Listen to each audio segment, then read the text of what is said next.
Vamos voltar a Brasília, então, com o repórter José Matheus Santos, que acompanhou a cerimônia de abertura de trabalhos do ano no Tribunal Superior Eleitoral. Mais cedo a gente mostrou um trecho da fala da ministra Carmen Lúcia, que discursou nessa abertura do ano judiciário eleitoral, um ano extremamente importante, né, já que teremos eleições gerais em outubro. E o José Matheus estava lá, acompanhou tudo de perto e traz agora todos os detalhes. Boa noite, José Matheus, seja bem-vindo. Boa noite, Marina. Boa noite, Celso, e a todos que nos acompanham aqui no Jornal do SBT News. Pois é, Marina, a ministra Carmen Lúcia realizou a abertura dos trabalhos do ano eleitoral aqui no TSE. Esse evento contou com a participação dos outros ministros da Corte Eleitoral, do Procurador-Geral da República, Paulo Gonet Branco, que também é o Procurador-Geral Eleitoral, e do presidente da Ordem dos Advogados do Brasil, Beto Simonetti. Carmen Lúcia realizou um discurso de abertura do ano de 2026, para o Poder Judiciário na questão da Justiça Eleitoral, e nesse discurso ela defendeu que os juízes adotem uma conduta cautelosa ao longo desse ano eleitoral de 2026. A ministra permanecerá no comando do Tribunal Superior Eleitoral até agosto, quando passará o bastão para o ministro Nunes Marques, mas já está iniciando as diretrizes para as eleições desse ano, as eleições que serão realizadas em primeiro turno no dia 4 de outubro. Carmen Lúcia disse nesse discurso que não se deve permitir que a descrença cívica atinja o Poder Judiciário, e disse que vai encaminhar aos juízes eleitorais e aos tribunais regionais eleitorais dos 26 estados e aqui do Distrito Federal uma recomendação sobre conduta dos magistrados. Basicamente, é como se fosse um código de conduta, só que uma recomendação para os integrantes da Justiça Eleitoral. A ministra defendeu a necessidade de ética por parte dos magistrados e elencou em 10 pontos como isso deve ser feito. Em alguns trechos, a ministra Carmen Lúcia disse que o magistrado ou magistrada deve ser comedido em suas intervenções e manifestações públicas ou em agendas particulares, profissionais relativas ao processo eleitoral. Defendeu, por exemplo, que os juízes eleitorais divulguem as agendas que tem com advogados, com partidos políticos e com partes integrantes desse processo eleitoral. Defendeu também publicidade das audiências que sejam realizadas eventualmente por esses magistrados. Lembrou também que parte dos integrantes da Justiça Eleitoral é de pessoas que são oriundas da advocacia. Por exemplo, o TSE tem 7 ministros, 2 deles são oriundos da classe da advocacia, e disse em uma dessas recomendações que esses advogados e advogadas devem se manter afastados de participação em ato ou processo no qual os escritórios de advocacia integram e façam representar. Nesse ano, o Tribunal Superior Eleitoral tem alguns desafios, como, por exemplo, a questão do uso da inteligência artificial. Esses debates vão ser iniciados, inclusive, nesta semana aqui no TSE, em sessões que vão ouvir a sociedade civil, como partidos políticos, pessoas da sociedade em geral, também integrantes do Poder Judiciário, sobre esses assuntos. E a questão da inteligência artificial é uma das preocupações do TSE e dos tribunais regionais eleitorais. De que forma vai acontecer essa regulação para as eleições desse ano por parte da Justiça Eleitoral. Inclusive, o Tribunal Superior Eleitoral tem algumas pautas pendentes de julgamento, por exemplo, o julgamento das cassações dos governadores do Rio de Janeiro e de Roraima. Do Rio de Janeiro, Cláudio Castro, o julgamento foi suspenso, a relatora, a então ministra do TSE, Isabel Galotti, já votou pela cassação, mas esse julgamento foi suspenso. E no caso do julgamento do governador de Roraima, Antônio Denário, do PP, o placar está 2-0 pela cassação, mas o ministro Nunes Marques, no ano passado, em novembro, suspendeu esse julgamento, que deve ser retomado no primeiro semestre desse ano aqui. E, por fim, tem uma questão sobre o julgamento da cassação do senador Jorge Seife, do PL de Santa Catarina, em relação às supostas irregularidades nas eleições de 2022, mas esse julgamento não foi iniciado, deve ser iniciado nesse semestre aqui no TSE. Volto com vocês, Marina Demora e Celso Freitas, no comando do Jornal do SBT News. Ok, José Matheus. O presidente do Supremo Tribunal Federal, ministro Edson Fachin, abriu nesta tarde o ano judiciário de 2026. Ele anunciou a criação de um código de ética para os ministros como prioridade de sua gestão e indicou a ministra Carmen Lúcia como relatora. Vamos continuar com o José Matheus, que traz aí a repercussão do pronunciamento de Edson Fachin. José Matheus. Pois é, Celso. O ministro Edson Fachin, nesse discurso que ele fez hoje à tarde no Supremo Tribunal Federal, na abertura do ano do Judiciário, defendeu a implantação de um código de conduta para ministros do Supremo Tribunal Federal. Isso já é uma agenda de Fachin desde que ele tomou posse no final de setembro do ano passado, e a gente, inclusive, tem informado isso aqui na programação do SBT News nas últimas semanas, e hoje ele reverberou essa intenção que ele já fez, inclusive, em outras entrevistas, só que dessa vez isso aconteceu na presença dos outros 8 ministros do tribunal, lembrando que o ministro Luiz Fux está com uma pneumonia, por isso não compareceu presencialmente. Fachin designou a ministra Carmen Lúcia como a relatora desse código de conduta. Ele disse que a ministra Carmen Lúcia vai realizar essas discussões, esses debates, e defendeu a necessidade da implantação desse código de conduta que para Edson Fachin é importante para a atuação do Poder Judiciário. Fachin, nesse discurso de hoje, também defendeu que o momento é de ponderações e autocorreção por parte do Poder Judiciário. É basicamente o lema da autocontenção, que ele defende como um mantra desde que assumiu o Tribunal Superior Eleitoral.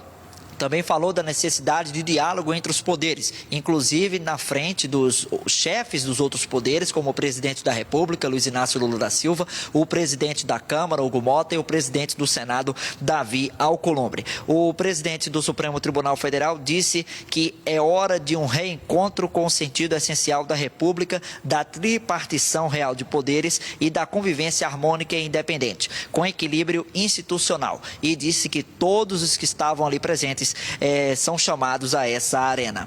Em relação ao Código de Conduta, Fachin disse que a ideia é caminhar juntos na construção do consenso no âmbito do colegiado. Lembrando que há divergências nos bastidores do Supremo Tribunal Federal, que atualmente está com 10 ministros, já que Jorge Messias, o advogado-geral da União, que inclusive estava presente hoje no STF, não foi aprovado ainda, não teve a sabatina realizada pelo Senado.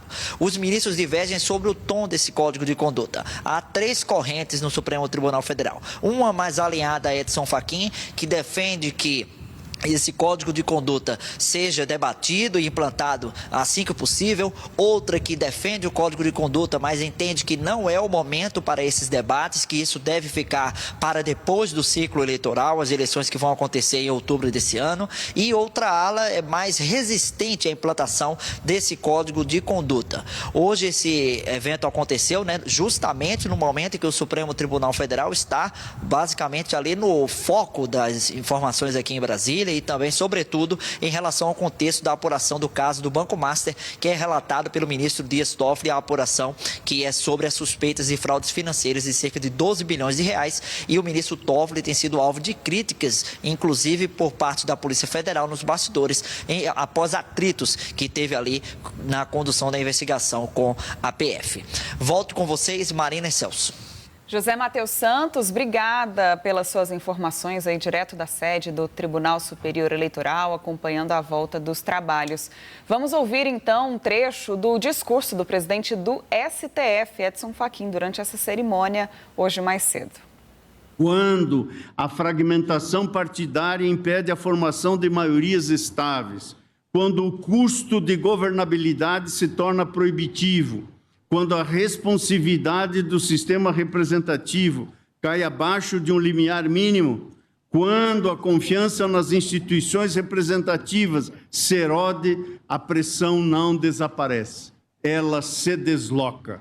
Entender isso parece-me fundamental para avaliar corretamente o momento que nós nos encontramos. Isso não significa que este tribunal seja agente passivo das circunstâncias. Ao contrário, o protagonismo tem seus ônus e efeitos para a legitimidade institucional. Os ministros respondem pelas escolhas que fazem, as decisões que nós todos tomamos, os casos que priorizamos, a forma como nos comunicamos, tudo isso importa. O momento histórico é também de ponderações e de autocorreção. É hora de um reencontro com o sentido essencial da República, da tripartição real de poderes e da convivência harmônica e independente com equilíbrio institucional. Somos todos chamados a essa arena. É que a democracia constitucional traduz o...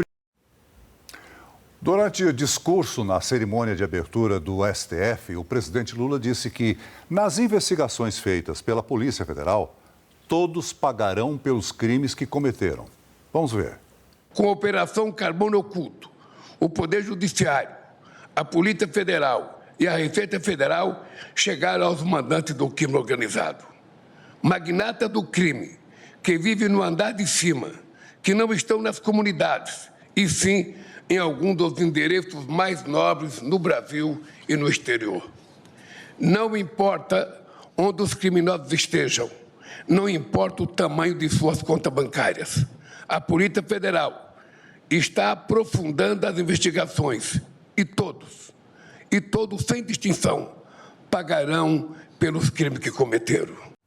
Voltamos a falar com César Feitosa e Ranier Bragon. Ô César, Fachin fez um discurso pregando clareza de limites, defendendo autocorreção e reafirmou aí o compromisso da Corte com um novo código de conduta, um novo código de ética. Disse que essa será a missão dele na gestão. Fachin também anunciou a ministra Carmen Lúcia como relatora do Código de Ética. O que motivou a escolha por Carmen Lúcia e quais as dificuldades que ela vai encontrar nessa relatoria diante de uma corte dividida sobre a necessidade de se impor novas regras a serem seguidas pelos ministros? Celso, a ministra Carmen Lúcia, ela é uma das mais antigas do tribunal, ela só não é mais antiga do que o ministro Gilmar Mendes, portanto o decano do Supremo Tribunal Federal, e ela tem uma atuação muito respeitada pelos seus pares, muito por não criar intrigas, muito por não aparecer muito em público, ela dá os seus recados em seus votos, em suas declarações dentro do Supremo Tribunal Federal e dentro do Tribunal Superior Eleitoral, tribunal que ela comanda atualmente. Então, ao colocar Carmen Lúcia como a relatora desse projeto, desse projeto de resolução que ainda será apresentado sobre o Código de Ética no Supremo Tribunal Federal, o ministro Edson Fachin, ele dá um sinal claro de que escolhe uma ministra que, de certa forma, é blindada dessas críticas e blindada também desses comentários que podem ter dentro da opinião pública, que podem contaminar esse debate sobre o Código de Conduta, e coloca, portanto, uma ministra que vai se articular para tentar avançar com essa proposta. Hoje, a ministra Carmen Lúcia é uma das poucas ministras que tem um perfil parecido com o do ministro Edson Fachin, que é esse perfil da discrição, de não entrar em assuntos políticos, partidários. É uma ministra que ela mantém a sua discrição e isso faz com que ela se aproxime mais do perfil do ministro Edson Fachin. E ela é uma das poucas que tem defendido dentro do Supremo Tribunal Federal de uma forma incisiva a aprovação de um código de ética. Então, a escolha dela para a relatoria desse caso sinaliza isso, que Fachin pretende avançar realmente com essa proposta. Carmen Lúcia agora vai ser uma das responsáveis por conversar com os ministros do Supremo Tribunal Federal para saber quais são os principais desafios colocados para a aprovação desse código de ética e, portanto, é um nome de total confiança do ministro Edson Fachin para trabalhar esse texto junto aos demais ministros do Supremo. Ranier, eu quero destacar contigo o discurso do presidente Lula. Ele disse que o Poder Judiciário não busca protagonismo e nem invade outros poderes. E ainda citou o julgamento da trama golpista. Diz que o Brasil é maior que qualquer golpista, né? Essas declarações vêm num contexto de cada vez mais embate e divergência entre executivo, legislativo, judiciário. O que esperar dessa relação a partir desse discurso, dessa fala do presidente que tenta, de certa forma, amenizar, né, todo o embate? Olha, Marina, como de hábito nesses discursos, tanto do ministro Edson Fachin, como do presidente Lula, como aqui no Congresso dos presidentes da Câmara e do Senado, há uma intenção ou um declaratório no sentido de harmonia, de cada um no seu quadrado, de relação independente, harmoniosa, mas na prática a gente vê que não é assim. e muito provavelmente vai continuar assim nesse ano eleitoral, até porque são vários os embates que envolvem ali judiciário, legislativo e executivo. Nessa disputa, a gente vê uma espécie de aliança ali entre o executivo e o judiciário em oposição ao legislativo e vice-versa. Porque a gente viu isso muito nos anos anteriores e agora, nesse ano eleitoral, Marina, nada indica que isso vá mudar nesse período aí até outubro, quando ocorrem as eleições.